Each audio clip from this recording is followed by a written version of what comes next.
le public ne s'est rendu compte de rien. Révélation choc d'un proche de Johnny Hallyday sur la tournée des Vieilles Canailles. Une tournée qui restera gravée dans la mémoire des fans.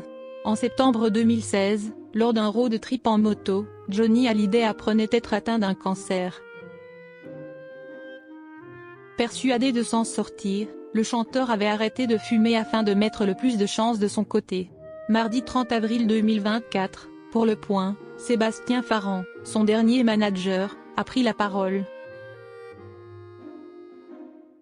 Laetitia a tout fait pour le sauver, et on y a tous cru, jusqu'au dernier moment, a-t-il confié avant de préciser.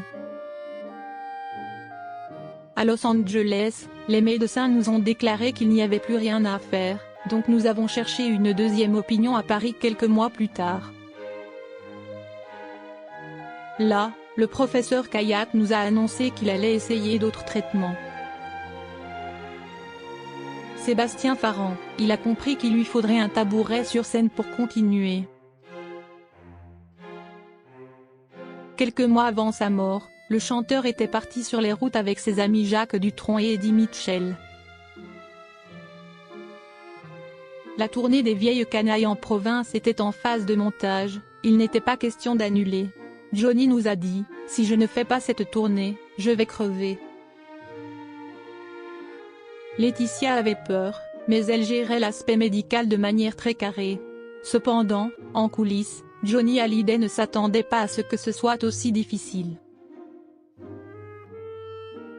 Mais il avait une attitude de sportif combattant. Il gérait bien sa maladie, a précisé Sébastien Farran avant d'ajouter, « À un moment, il a compris qu'il lui faudrait un tabouret sur scène pour continuer. On a installé un tabouret, après, ça allait mieux. Le public, ravi, ne s'est rendu compte de rien. » Par ailleurs, le manager a assuré que si elle avait senti que cette tournée était un danger pour sa santé, Laetitia Hallyday l'aurait convaincue d'arrêter. Johnny Hallyday voulait vivre.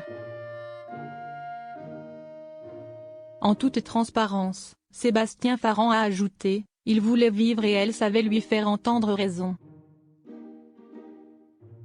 Aujourd'hui, beaucoup de thérapies autour de la gestion des cancers aident à rester actif. Les médecins recommandent de manger, de penser à autre chose, bref, de vivre.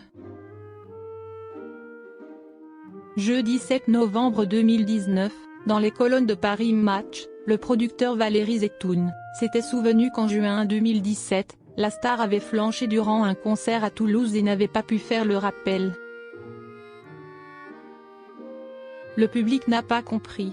Il a sifflé. Mais s'y est-il vraiment parce qu'il n'en pouvait plus? Il a eu un courage impressionnant, venant parfois chanter après une chimio, s'était-il souvenu.